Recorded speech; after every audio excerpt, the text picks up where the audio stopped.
Hey gamers, this is not actually a video about gaming, but I'm very happy to present to y'all one of my very good friends from the grad school days and an expert on Gnosticism. This is Dylan Burns. He is Senior Assistant Professor of the History of Esotericism in Late Antiquity at the University of Amsterdam. Like, whenever I think about my job title and I think it's cool, then I see yours and I'm like, oh, never mind. It's not bad. But I think your job's pretty cool, Liz. But Dylan, I'm having you on because, you and I back in the battle days, we talked a lot about Gnosticism. You are an expert on it, and I guess I just sort of felt like a lot of people who watch my channel are interested in history and they like to go and read about history. They like to do their own research. Maybe they make games about interesting historical topics. I think this would be a Yeah. good fodder.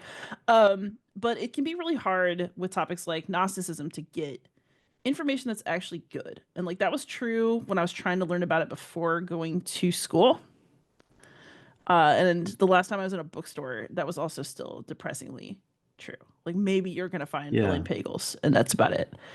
So for people who kind of want to know about this, when we're talking about Gnosticism, like what is it in the most broad sense?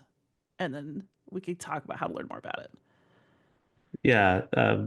First of all, thanks so much for having me on, Liz. And it's a gas to talk with you about Gnostic stuff again after all these years here in the future where we make podcasts. Um, and it's a pleasure to be on your channel. So what is Gnosticism? When we go back and read records from the early church, so say the first 3 centuries of Christianity, okay? What people wrote about what it was like to be in church then, or and what Christianity was like then, and what kinds of Christian writings were circulating. We read a lot of testimony about people who called themselves Gnostics. And what does that mean?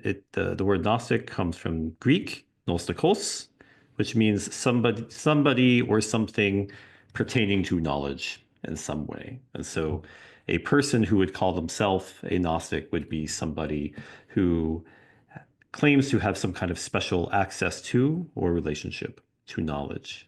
Our shared teacher, Bentley Layton, with whom we both worked at Yale University, he said, when we read about people who called themselves Gnostics in antiquity, this would be like hearing today in the 21st century about a club of kind of geeky types, sharing esoteric literature with one another who called themselves the epistemologicals because they got because it was not a word that you normally used for people. Okay, this is interesting. The word Gnostic is coined by Plato in his dialogue The Statesman, and in ancient philosophy you used it to talk about things that pertain to knowledge, particular attitudes or techniques, but it was Christians who began to apply the term to people. And in the early Christian centuries, it seems that some people may have used this term to describe themselves, to describe their own special acquisition of some kind of knowledge. What did the knowledge of the Gnostics have to do with? When we read the testimonies about these Gnostics in early Christian churches, there are 2 big themes that stand out. One theme is that the world is not created by God. The world is created by a lesser being of ambivalent or even malevolent mores. So the creator is not necessarily good. And the flaws in the universe that we all experience, especially evil, may be explained with recourse to the evil character of the creator. The second theme that jumps out is some kind of kinship between humanity and the divine, that human beings are divine in some way, and actually that human beings are superior to the world and to the world's creator. The Gnostics claim the some kind of kinship with heaven that made them transcend the present creation in some regard. And these themes are especially important in our only non-Christian testimony about the Gnostics. There were some ancient philosophers, especially the philosophers Plotinus and Porphyry, who were active in the later 3rd century CE. Plotinus wrote a treatise against the Gnostics, and both of these themes, the evil of the creator and the kinship of human beings with God, are themes that he writes a lot about in his treatise against the Gnostics. Plotinus doesn't like the Gnostics. He wants to refute them, like a lot of the early Christian fathers did. So a difficulty with studying Gnosticism is that all of our ancient testimony is hostile. One of the really cool things then that happened in the 20th century was the discovery of a big cache of manuscripts in Upper Egypt containing writings that have a lot in common with the accounts about the Gnostics from ancient church historians. In other words, we found a lot of the texts that the Gnostics wrote for themselves, for one another. Now we can actually read what they had to say for themselves, and this transforms our understanding of the topic. And these texts are preserved in Coptic, the youngest phase of the Egyptian language, the language of Christian Egypt, which you and I both love to read and study. And so the study of these ancient Gnostic scriptures is also the study of Coptic literature, because most of the stuff is preserved in Coptic. Yeah. So Yeah, this actually there leads you me have it. to a question, and this is actually maybe one of the reasons I really am glad that my historical interest led me to Gnosticism. I think when you think about history, right, you think about verifiable information and facts, and like there were definitely these people called this, they existed here, they wrote that. Gnosticism is really messy, actually, to talk about. I think, what is the title of the book? There's an entire book about how that entire term may not really be real, or like redefining Gnosticism. There's literally a book called What is Gnosticism? Yeah. You know, There's it's there's Rethinking Gnosticism by Michael that's Allen the one. Williams. Arguments for Yes. dismantling a dubious category. Yeah. And then there's also What is Gnosticism by Karen King, which is a Yes. wholesale deconstruction. Yeah. Yes. Yeah. So, could you maybe remark a bit, like early in this conversation, right, about the Yeah. messiness of what we're doing, and maybe like how we can apply that understanding of messiness to talking about history in general for people who are just interested in how we know about the world and its past? Gnosticism is Gnosticism is a really messy idea. The ism of Gnosticism, the English word Gnosticism, um, was coined in the 17th century and used to describe all kinds of weird ideas from late antiquity. Basically, anything that was not Orthodox Christianity. And to make matters worse, this usage is in keeping with some of the ancient Christian writers I was talking about earlier. So, a big heresy hunter named Irenaeus of Lyon, who gives us a lot of our most important ancient information about the Gnostics. He does not use the word Gnostic consistently. Okay. He uses it to describe some people who he disagrees with, whose ideas don't have a lot in common with the two ideas that I pinpointed earlier as occupying the major characteristics of the family resemblance that we would call Gnosticism. So there's capriciousness and use of the term in the ancient sources, and there's capriciousness in our modern historical discourse. And so you can wind up with something like Joan Culianu's wonderful book, The Tree of Gnosis, which is kind of a survey of everything that ever had anything to do with Gnosticism, where he includes chapters on modern nihilism, medieval dualist heresies, Marxism, fascism. It's all Gnostic, And the reason is that the word Gnostic was used at some point to describe these things. And so he's taking an all-inclusive approach. What I offered a few minutes ago, focusing on the dualism of God and creator and the consubstantiation of humanity and the divine. Okay.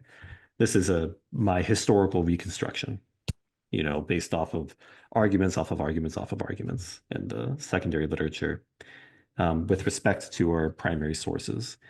And that is not always in keeping with how the term has been tossed around. So, as you noted, a great scholar, Michael Allen Williams, wrote a wonderful book called Rethinking Gnosticism. I was going to bring it to this podcast and hold it up, but it's checked out from the library right now. I think probably because one of my students is using it. Excellent. Yes. Excellent, you know. Um, so, and Williams called out basically this terminological fog around the term in his book. He went and he argued that there are cliches associated with Gnosticism. The Gnostics were anti-cosmic dualists. He thinks that's not true. There's a lot of diversity in attitudes towards creation in Gnosticism, that the Gnostics were parasites who did not really have their own religion, but they just kind of hung on to other social religious groups.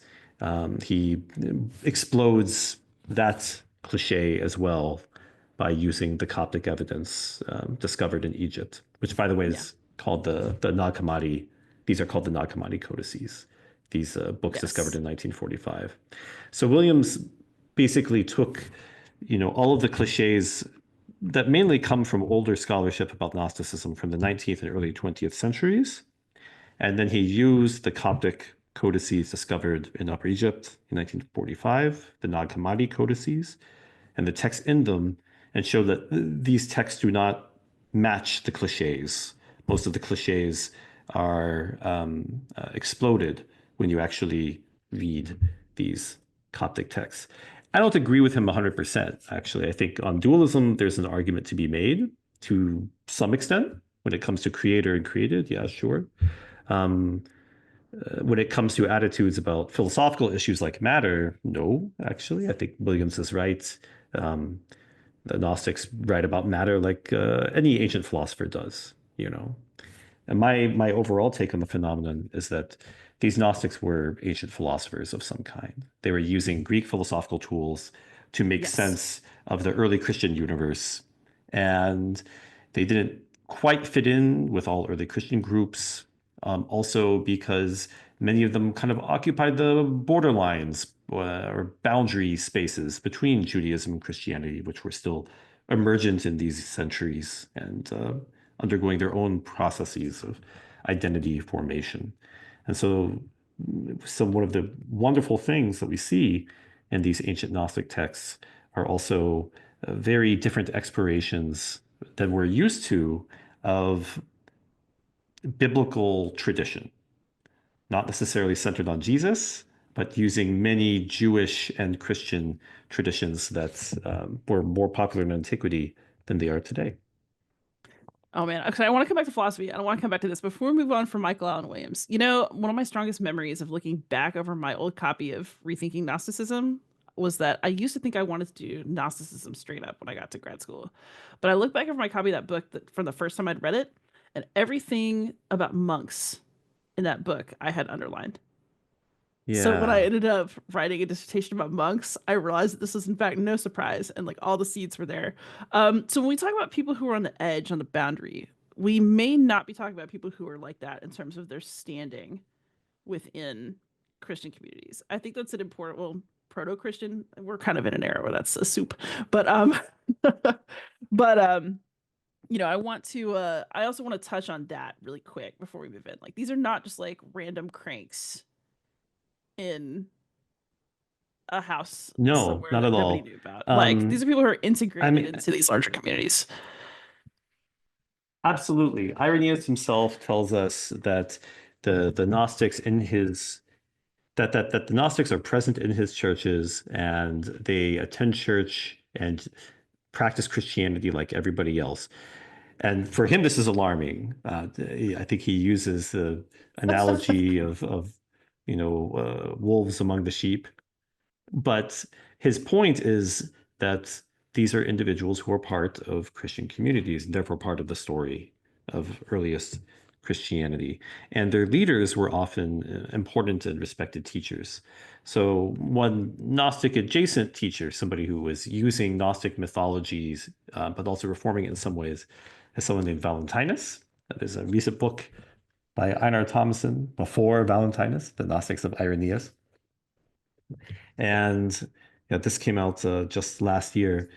Um, Most recent study of the figure of Valentinus. Valentinus was reputed to have almost been elected pope in the Bishop of Rome, around the middle of the second century. So he could have been a major, well, he was a major player, and he could have been the major player in Italian Christianity 1900 years ago. There were other teachers who were really important, but I want to come back to the monks. So Yeah. one of the things I planned on doing today was bringing in the books you must know if you want to get good information on Gnosticism.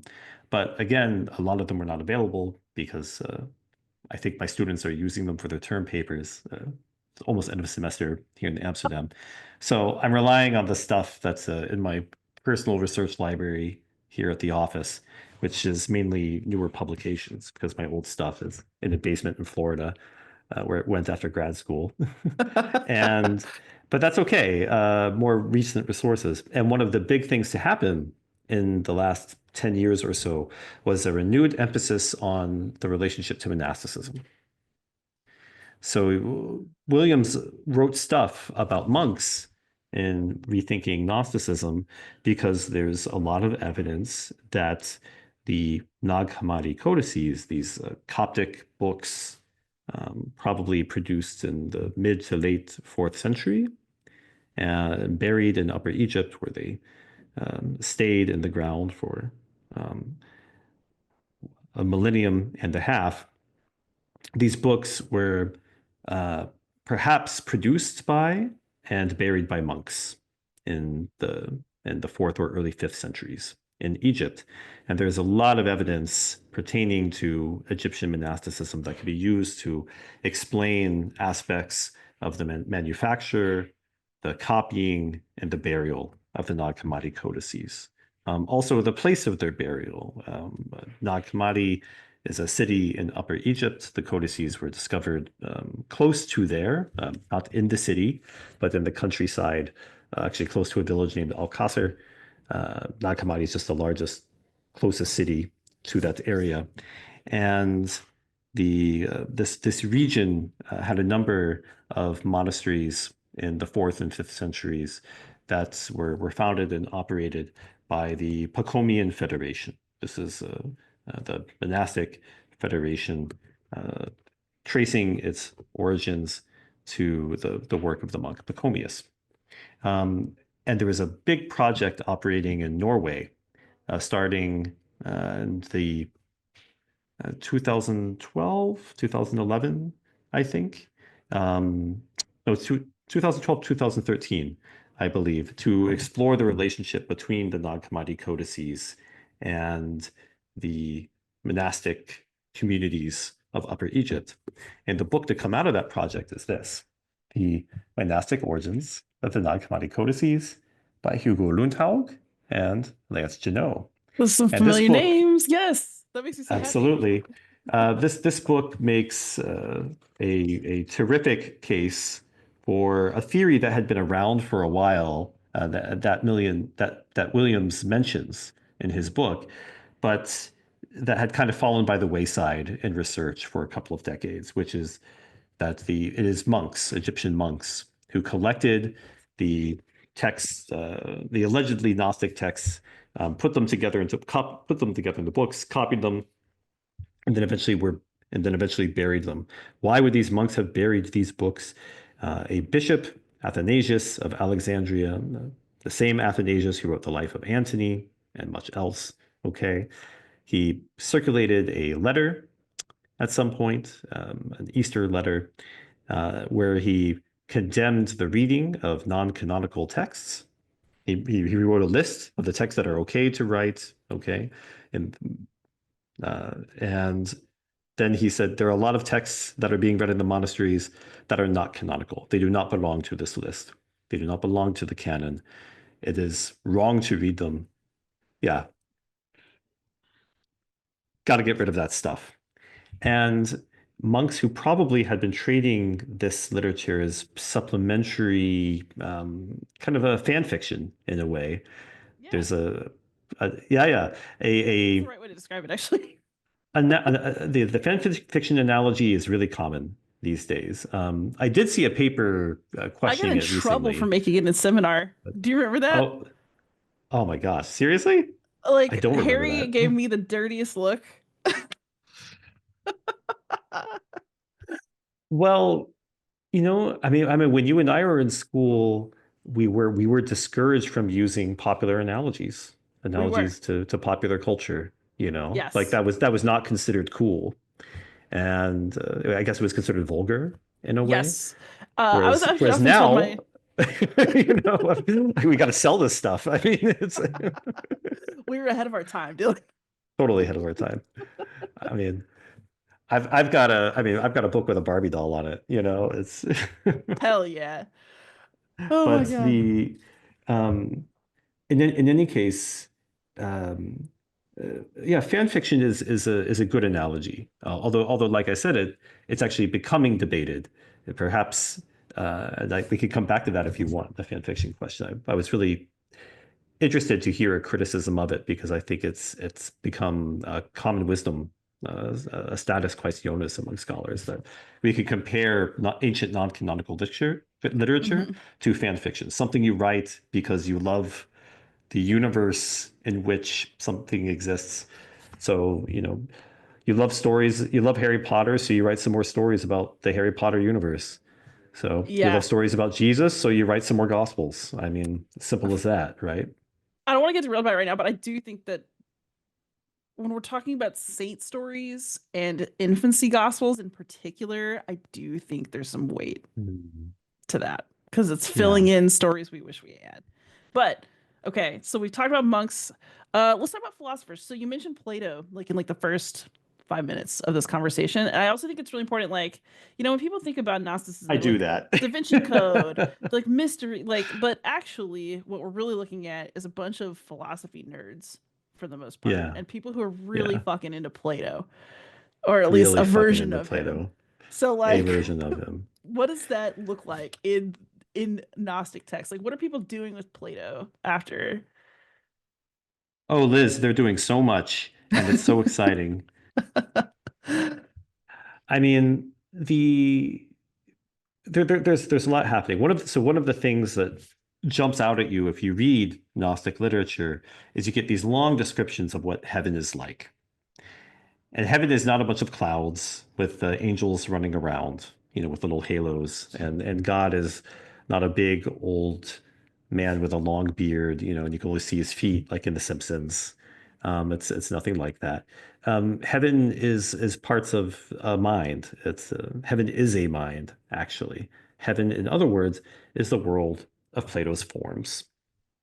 The uh, invisible immaterial causes of visible material things. Everything around here, the table I'm rapping on, the microphone I'm speaking into, the laptop in front of me, these objects are mere reflections or shadows of the heavenly world of forms with I suppose the heavenly form of microphones and laptops and tables and so forth.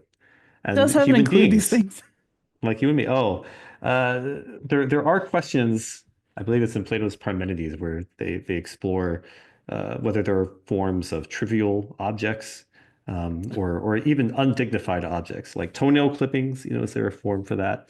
Um, it's a problem, But and the answer is well, probably, but we don't need to concern ourselves, with such matters, do we? So you get these long descriptions of what the Gnostics call the aeons, the eternities. And this is also part of the point of Plato's forms, that they are eternal, as opposed to material objects which pass away. Everything over time corrupts, can be broken apart, broken down into bits, not ideas like numbers and mathematical truths. They stay the same over time. And this is very important for Plato. Another key Platonic doctrine is, of course, the story in the Timaeus, his dialogue about cosmology, where the world is created by a craftsman or demiurge. And this craftsman is without envy and entirely good and creates with providence or pronoia, foresight or care for the universe. And he also makes young gods, little helpers, to help him go about making the universe. Gnostic texts describe the creation of the universe using a lot of the same terms and scenarios, thought experiments that Plato is using in the Timaeus when he describes the craftsman and his young gods. But they also flip the text. They're transgressive readers of Plato. They say that Plato is wrong about certain things. And this was part of why Plotinus criticized him sharply. Because for Plotinus, Plato was the ultimate authority. Plato was never wrong. He had a doctrine of Platonic inerrancy. Whereas the Gnostics, they simply looked at Plato. For example, Plato says the creator has no envy, no jealousy. Uh, because he's supremely good. But then they turn to the Bible, which they regarded as their ultimate authority. Okay. And when they read descriptions of the creator God, the God of Israel, they saw that he's very jealous. He says he's jealous. He himself says that he is jealous. In Exodus, I am a jealous God. Thou shalt have no other gods beside me, right? In Isaiah, other prophets. In other words, the creator God of biblical texts is indeed a jealous being, and that took precedence for them. And so you were using Plato because that was the top scientific text of its day to describe creation. But then when it ran into trouble with the biblical text, they prioritized the biblical text and produced their own original reading, which is that the ultimate God would never be jealous, like Plato says, but we have a creator God, and according to the Bible, that one is pretty jealous. But he can't really be God because a true God would be more like Plato's. Oh So my there's got to God. be two beings, and that's the result that you get. Um, there's a lot of terrific work going on the relationship between the Gnostics and Greek philosophy, and one wonderful book which recently came out is the Platonizing Sethian Background of Plotinus's Mysticism by Zeke Masor. That is a This is title. yeah, it's a mouthful. It's a mouthful. But Zeke's work you can find in all kinds of places. He passed away mysteriously. He died young of unexplained causes, basically about my age now. And but he was producing really groundbreaking work, taking um, the work of Plotinus and other later Greek philosophers who we know were reading some of this stuff and rereading it through the Gnostic lens, using the Coptic text to rethink later Greek philosophy from the inside out. Really terrific work. There's also another book that gives us some new insights into the Greek philosophy Gnosticism connection from a different angle. And this is a reading of a new translation of the Reputation of All Heresies by David Litwa. And this is a brick. I mean, oh my Oh gosh. yeah. But this is half of it's Greek, half of it's English. But the Reputation of All Heresies is a heresiographical text that is a text about heresies by a writer of the early third century in Rome. A lot of scholars have thought this was the church father Hippolytus of Rome. Litwa here argues, I think, quite convincingly that it's not Hippolytus, but that doesn't matter. Um, the important thing is that this author, this refutator, as Litwa refers to him, is someone who believes that all of the Christian groups he doesn't like are philosophers of some kind. And he actually tries to take the various competing Christian groups of his day, many of which belong to the Gnostic dossier, and show that their ideas actually can be understood in terms of Greek philosophy. So Valentinus, who almost became Pope in the mid-second century, he says Valentinus just a Pythagorean. And then he shows all of the ways in which Valentinus's thought draw from ancient Pythagorean philosophy. Now, the Reputator is trying to show that Valentinus is a Pythagorean, therefore not a Christian. But for us historians today, we can go back and look at this and say, well, the Reputator had access to a lot more of this material than we do today. And he seems to be pretty sure that Valentinus is a Pythagorean. So maybe Valentinus was a Pythagorean and a Christian. And therefore, we should be looking at this type of Pythagoreanism, Christian Pythagoreanism, when we talk about later Greek philosophy. There's a big movement today to read early Christian sources from the standpoint of the history of Greek philosophy, kind of reclaim Christianity for the history of philosophy from theology, a discipline which is dying out. And the importance of Gnostic texts in this reclamation of early Christianity for the history of philosophy is really important. Interesting. All right, God, we could go on about any of this forever, but because this is a smattering, let's also like wheel it back around. So you mentioned also, sort of Christianity, Judaism. People are like using a lot of different backgrounds, understandings, texts. So maybe we could talk a little bit about what Christianity really means here, and then I guess maybe something about syncretism and its ways in this time period. Because like I feel like we like to know what things are and aren't. We live in sort of like a binary culture, um, Yeah. and that's not really. I don't really think that reflects the ancient world. So let's touch on it. Sure. I mean, so what is Christianity in the early centuries? I would say that Jesus, one one of my teachers, Michael Foe, he simply referred to the Jesus movement. And I think that's not a bad phrase to use, or people talking about Jesus. And the reason for this is you have a lot of biblicizing movements from the ancient world. Some of which survived for a long time. You have the Mandaeans, for example, often referred to as the only surviving Gnostic group from antiquity. Manda means in East Aramaic knowledge. And so these are literally Gnostikoi, but Aramaic speaking Gnostikoi from Iraq and Western Iran, and that have survived as a religious minority for at least 1,500 years, certainly from the end of late antiquity, if not earlier. Um, and these are individuals who are not friendly to the person of Jesus.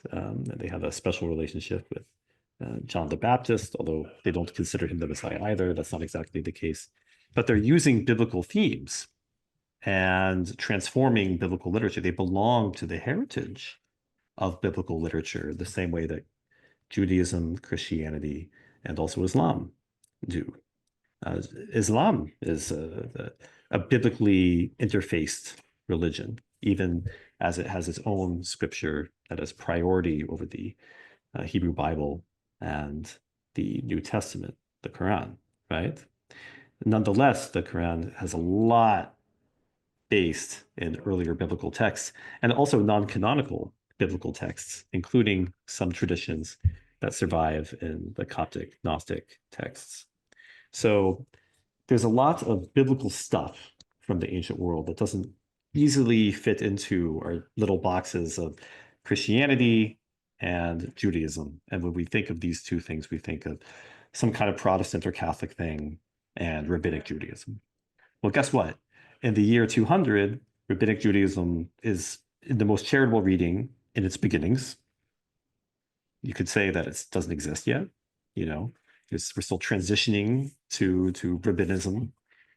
And Christianity is so diverse that we cannot quite speak of Catholicism in any respect being like the Catholicism we experience today. It's still transforming in so many ways. So I think it's helpful just to talk about the Jesus movement. We have lots of other movements that come up between and betwixt Christianity and Judaism in these centuries. Another one is Manichaeism. This is a religion that emerged out of the Persian Empire in the 3rd century CE. And its prophet was a guy named Mani, who traveled east to India, then had a lot of success in Persia, and whose missionaries spread west through Syria and then eventually into Egypt and North Africa. And St. Augustine, one of the most famous theologians and philosophers of all times, right? He spent years as a Manichaean himself, before converting to Catholicism. Manichaeism is sometimes referred to as the first world religion. Okay, it stretched all the way from Spain to East Asia. You have Manichaean statues of Buddhas in China and Thailand, and Manichaean scriptures preserved in museums in Japan and China. It's really quite something. Um, so Christianity and Judaism, they look different back then. And part of the fun of studying these Gnostic and Gnostic adjacent groups is it shows us the terrific diversity of these phenomena and also the diversity of the heritage of the Bible itself. I like it. So again, this is, I mean, we could just dig and dig and dig into any of these for, I mean, people spend their whole lives doing these things. You're spending your whole life. It could have been me. Um, but so one of the other reasons I had you on is because I wanted, I don't know, I feel like we're in an age of unreliability, and Yeah. it's very hard to get your teeth into things accurately. Like I remember learning about Gnosticism, but getting really crazy ideas about what it was and what it meant because all I had access to was like whatever was in the religious section at Barnes and Noble or Borders as a kid.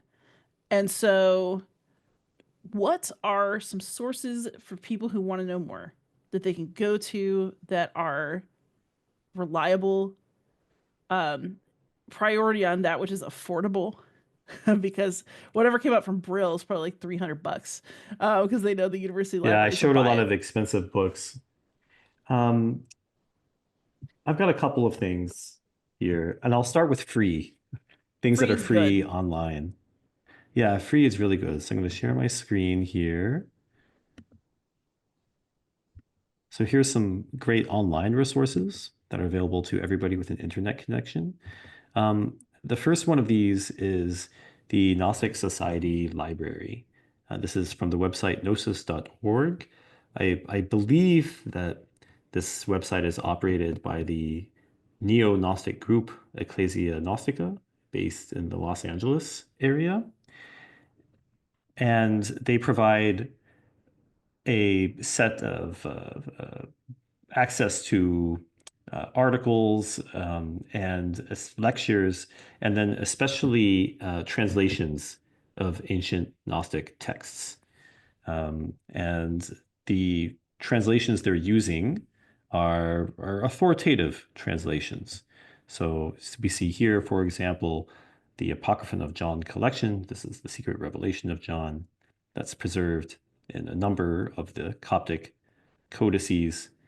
The translation is, there's a preface here that draws from some of the secondary literature on the text. And then we get not one, but three translations by reputable scholars, and also a very scholarly set of translations, including both the short version and the long version of the text. These are translations that professionals use all the time. The only step up from here is to start working with the Coptic and the manuscripts yourselves, which is not easy. So it's a great resource here. Okay, gnosis.org has basically all of the ancient Gnostic scriptures in good scholarly translations for use. There are further places you can go, but if you're interested in that sort of thing, you probably already know what those expensive scholarly resources are. Um, then there's another website I'd like to show, which is Early Christian Writings. Oh yeah. And this is simply a set of translations of texts, early Christian texts. This particular webpage only goes up to Origin. Um, At this portal, we get texts going all the way into the 4th century, so to the Nicene and post-Nicene period. But here we have just a terrific amount of English translations of early Christian theological, biblical, um, exegetical, apocryphal texts, many Gnostic texts as well. Um, They have introductions that are very helpful for orientation and historical background. I would say the accuracy of the translations on here is not always great. But again, if you're an interested party and you want to start, this is actually very good. You know, it's Yeah. a great place to begin, um, and a great place to orient yourself and just to explore ideas. I think there are also one thing I like about this website is that they're keeping up with scholarly trends. So I notice right here, we see Arogenes, the stranger, 150 to 350. This 350 date is pretty late as an estimate for Allogenes. I'm guessing that 15 years ago, this said 150 to 250, or even 150 to 200. And I know because one of my first articles was on this text, arguing for a date of 350 or so. In other words, the early Christian writings website, I think is it actually has upkeep. It's alive and responding to new work in the field. It's a great place to turn to for those early Christian testimonies about the Gnostics that I mentioned earlier. A third website for something a little bit different Oh, that I'd yes. like to share is Coptic Magical Papyri. So over the course of the last 7 or 8 years, there's been a terrific project located at the University of Würzburg in Germany, led by the terrific papyrologists Corsi Dosso and Marketa Praninga, where they have been basically re-editing and translating all of the surviving magical texts that are written in Coptic. Uh, at this project, they have a database of these texts. The database includes translation, Coptic transcription of Coptic text, translation, description of the manuscript. They also have organized this into an entire corpus of Coptic magical formulas, as well as analysis of these texts as vernacular religion in late antique and early Islamic Egypt. Um, This is the bringing up so many sections good memories. Oh yeah, Do the you remember that time sections that we were on the on train doing our Coptic magic homework and like the lady in the seat next to us was definitely freaking out? I mean, it looked like something. That was on the way to see Ralph Stanley. I actually had I was showing my Syriac dictionaries to some guests a few months ago, and they were wondering about this inscriptions, the signatures in them, and I was like, oh, that's by Dr. Ralph Stanley. I said, is Dr. Ralph Stanley a great coptologist? And I was like, no. Oh, he's the king of finger pick and banjo. And Elizabeth Davidson and I saw him together after. Anyways, it was great Oh, stuff. So there are also interpretive studies on the website. There's a great blog, a podcast. It's terrific material. The Gnostics we know were also interested in magical materials. The Nag Hammadi texts have materials drawn from ancient incantations. You know, they use incantations as praise. So there's some overlap between the worlds of ancient magic and ancient Gnosticism, which is what you would expect for religion in antiquity. Magic is everywhere, actually. And so for a side of the wild world of Coptic religion in late antiquity, this website is really a must. In terms of a book I can recommend to your readers, it would yeah. be remiss of me not to present the book by our teacher, Dudley Layton's Gnostic Scriptures, Oh, yeah. which in 2021 was republished in a second edition with entirely revised by David Brackey, of course, one of Yeah. the great living scholars of early Christianity and Coptic. The Gnostic Scriptures gives a formal introduction to the to Gnosticism and all of the evidence relevant to it. It includes reliable translations of testimonies about the Gnostics by church fathers like Irenaeus and philosophers like Porphyry, the student of Plotinus. And of course, it focuses especially on translations of the Coptic Gnostic texts themselves. And Bracky has added additional material like the excerpts of Theodotus, um, available for, I believe, the first time in English, and a collection like this. Previously, scholars were using a really poor translation from the internet when they wanted to work with the English, if they were not translating the Greek themselves. And Bracky also added some additional Coptic text as well, including the infamous Gospel of Judas. Oh, So yes. it's it's a wonderful resource, and the revised Gnostic scriptures is what I use when I teach Gnosticism here in Amsterdam, and I find students they get a lot out of this book. It's a terrific resource. And finally, a cover that Bentley would approve of. Finally, a cover that Bentley would approve of. Yeah, we've got That a warms my it's heart. Actually, I pretty. might go buy that. Yeah, Replace the I'll old show copy. you. I think the your audience deserves some background to the cover, and I have the first edition here, so I can explain, what you mean. So my old copy from when I Oh, was a yes. student was The was this OG. one, the OG, yeah, yeah, the 80s New Age version, where with the subtitle Ancient Wisdom for the New Age. Yeah, I remember looking at that book and wondering if it was legit, and then looking inside and thinking it had to be because I got it And then before we got this kind Amber. of Jungian, thing. So here's the human being, and like half dark and half light. And with the Greeks, Suhe and Gnosis, and we got a little key. Gnostic texts are not big on keys, but sun and moon, they're also not big on the sun and the moon. But we got the tree of knowledge with the book in it. That's good. That's straight out of the Gospel of Truth from Nag Hammadi Codex 1. I like it. So when I first met Bentley, I was actually very interested in how this cover came about because I grew up in a very alternative religious family myself, around a lot of New Age stuff, and spent my teenage years in the Mecca, a Mecca of New Age, American New Age culture, which is Boulder, Colorado. Um, I think I first encountered this stuff at a store on the Pearl Street Mall called the Metaphysical Bookshop, where it specialized in tarot cards, but they also had Blavatsky, Crowley, and the Gnostics. So I was actually quite intrigued that Bentley had a book of really high level scholarship that was packaged as ancient wisdom for the New Age.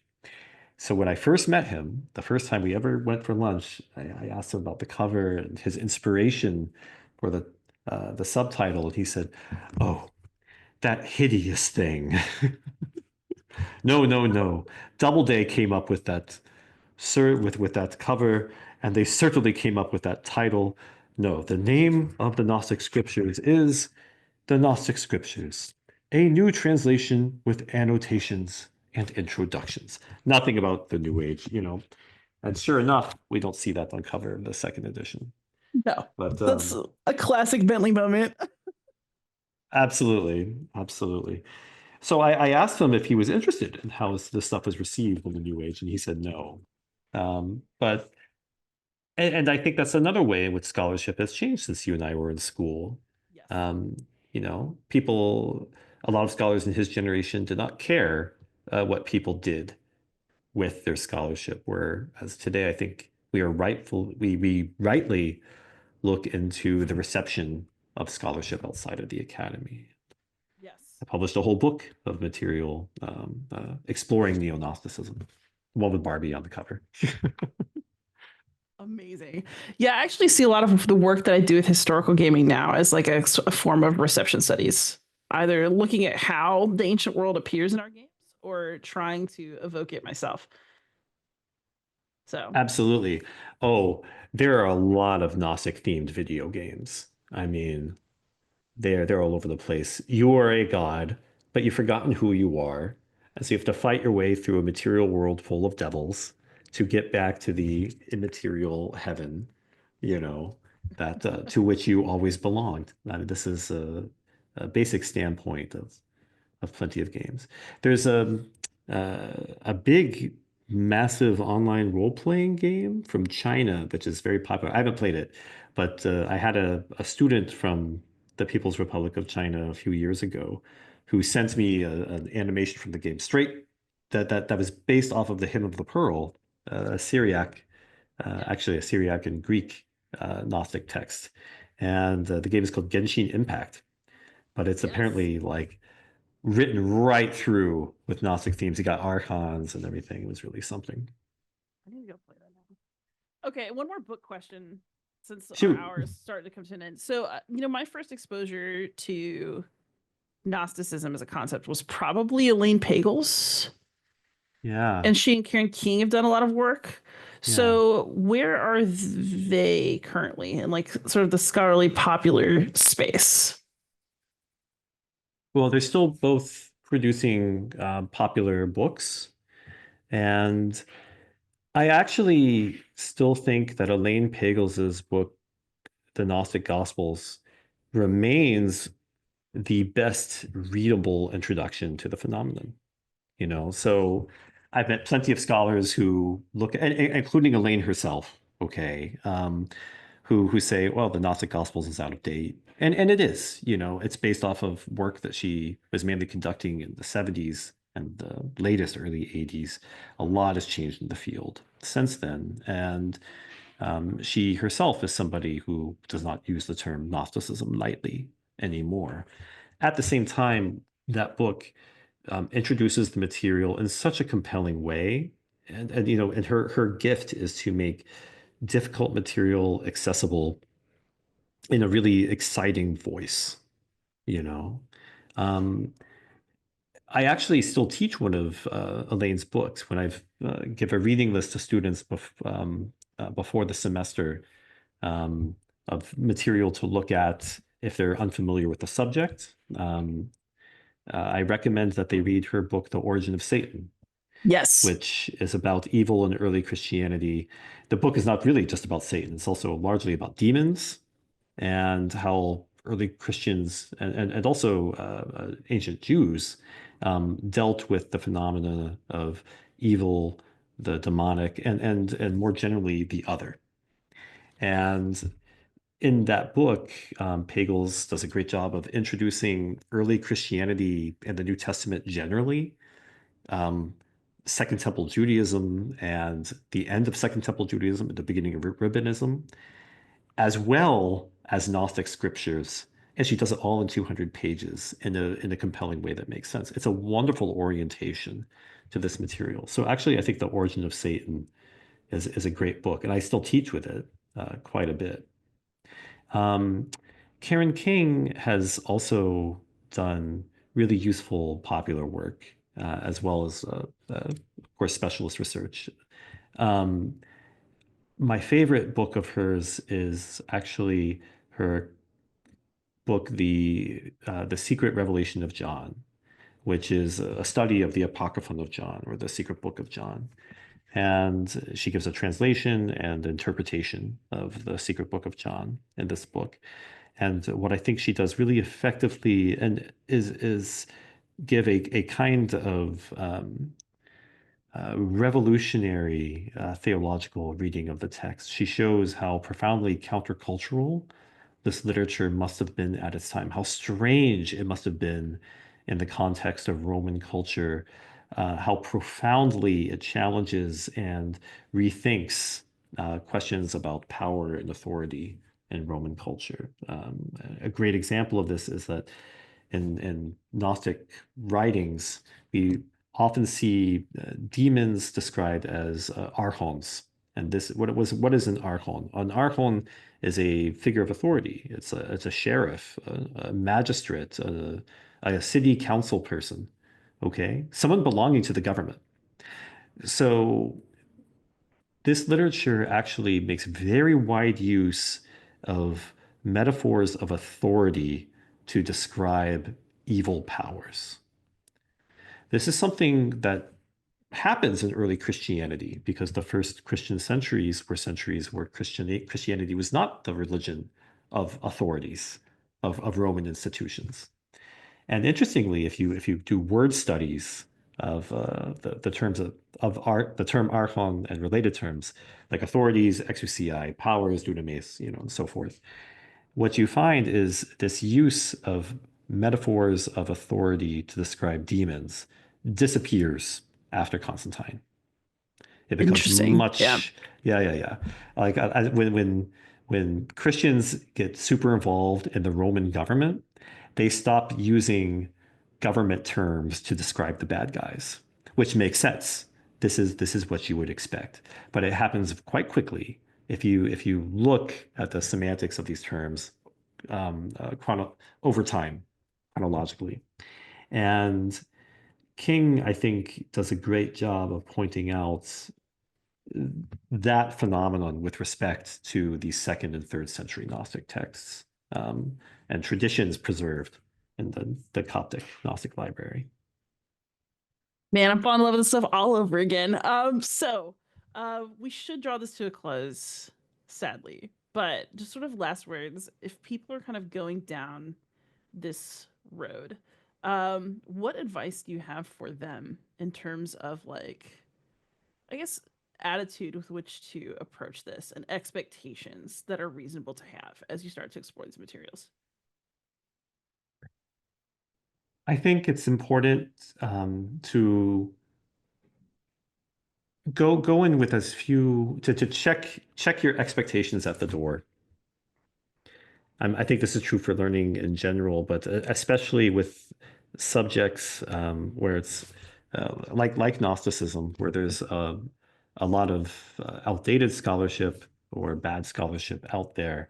Um, it's really useful to um go in with an open mind and let yourself be surprised.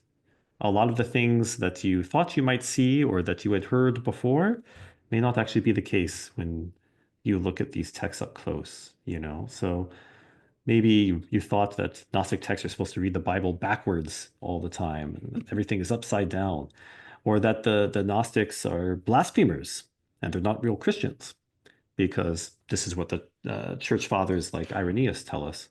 But then if you go and read the Nag Hammadi texts, this is deeply Christian stuff, Yeah. probably copied by Christian monks. Okay. It's a different kind of Christianity. And then there are things you may find that you didn't expect, like texts where Jesus appears, but he's actually not the most important one. No, it's Seth who is revealer and savior. And there's a whole body of this text of this ancient Gnostic literature that really features the figure of Seth, the third child of Adam and Eve, as the revealer, savior, and even Messiah figure. And sometimes Jesus plays into that. Jesus can be considered like an avatar of Seth, like Krishna, you know, and sometimes not. I wrote all about this in Apocalypse of the Alien God, my study of the Sethian literature, based off of my Yale dissertation that I was writing when we were students together, Liz. Good So, times. and when I was working on that, there was there were a lot of ideas about Sethianism that were accepted wisdom in scholarship, and that didn't add up to me. So, you know, the prevailing wisdom then was Sethianism is a Christian Platonic movement that is really an escape from Judaism or even anti-Jewish. And I looked at this stuff and I saw all of these Jewish resonances in it, especially when you turn to the Dead Sea Scrolls or Jewish pseudepigrapha, non-canonical Jewish literature, mainly from the Second Temple period. And I explored all of that, and what I found was actually there's a terrific wealth of Jewish traditions that are preserved in these Gnostic texts, even as they go to a place that seems quite alien to Rabbinic Judaism as we know it today. So allow yourself to be surprised. Yeah. I think I would add, and this is something that, I think that you're led when you read something like, let's say that your full exposure is like the Da Vinci Code or like a salacious comment on the History Channel. Like there's definitely drama and excitement to be had when reading these texts and when reading literature about them. But don't go in expecting some sort of crazy conspiracy theory. Like, these are a bunch of nerds who were probably going to church and like they just wanted to talk about Plato. So these are also, even though it seems alien and crazy to us sometimes, or our preconceptions about what Christianity looks like are there, I mean, these are normal people who are doing normal people stuff and also wanted like a taste of something really big, just like us. And so I don't know. I think trying to maintain that memory too, like when reading historical texts, especially ones that have like a lot of drama around them, um, I think it makes it a better experience actually. Yeah, absolutely. One of the questions that Plotinus asks about the Gnostics is why don't they write treatises on ethics? Why doesn't Gnostic literature talk about ethics very much? This is a bit misleading because they do talk about vice and virtue quite a bit. But Williams, in his book Rethinking Gnosticism, gives us the answer, which is that these Gnostics were all adherents of biblical literature as well. The Gnostic scriptures were supplemental to writings from the Hebrew Bible. I should say the Septuagint, Greek translation of Yeah, the Hebrew Bible, which they were all reading, um, um, but to the Septuagint and to New Testament texts. In other words, they're getting their ethics from the same biblical texts that we are reading in churches today to get our ethics from. And that's another important thing to keep in mind. This literature was not meant to be read in isolation from other biblical literature. It actually was meant to be read to supplement it. So if you're going to read the secret book of John, you should also read the Gospel of John and throw in some Paul, maybe the Wisdom of Solomon.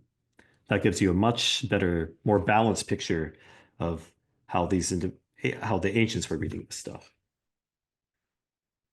good times. Dylan, thank you so much for coming on. This was just an absolute delight for me. It's been really fun to catch up before this and then also to have this chat. Liz, it's been a blast. I'm so thankful to have come on to your podcast, and I hope your listeners enjoyed it as much as we did. Thanks so much for having me. All right, everybody out there, thanks so much for watching. Please like, subscribe, comment, ask questions. Happy gaming, but in this case, perhaps happy reading as well.